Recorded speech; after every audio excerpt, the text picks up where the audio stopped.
નમસ્કાર, ન્યૂઝમાં આપનું સ્વાગત છે। બનાસકાંઠાના થરા કાંકરેજ નજીક રાષ્ટ્રીય હાઈવે પર એક ટ્રકમાં આગ લાગી હોવાની ઘટના સામે આવી। પ્રાપ્ત માહિતી અનુસાર સવારે 4 વાગે બનાસકાંઠાના થરા કાંકરેજ નજીક રાષ્ટ્રીય હાઈવે પર એક ટ્રકમાં આગ લાગી।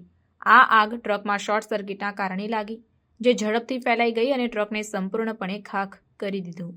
જ્યારે આગ ફાટી નીકળતી હતી ત્યારે ધુમાડાના ઘેરા લહેરાતા જોવા મળ્યા, જે આસપાસના વાહન ચાલકો માટે ચોંકાવનારું હતું અને હાઈવે પર અફરાતફરીનું દ્રશ્ય સર્જાતું હતું। સદનસીબે ડ્રાઈવર સલામત રીતે બહાર નીકળવામાં સફળ રહ્યો, જે ભયજનક પરિસ્થિતિમાં ઝડપી વિચારશક્તિ દર્શાવે છે। તેની સમયસર નીકળવાથી તેનું જીવ બચી ગયું, કારણ કે આગ ઝડપથી ફેલાઈ ગઈ। સ્થાનિક અધિકારીઓને તરત જ જાણ કરવામાં આવી અને ફાયર ફાઇટર્સ સ્થળ પર પહોંચ્યા અને આગને બુઝાવવા તથા વ્યસ્ત હાઈવે પર અન્ય વાહનોને નુકસાન પહોંચાડવામાં રોકવા માટે કાર્ય કર્યું।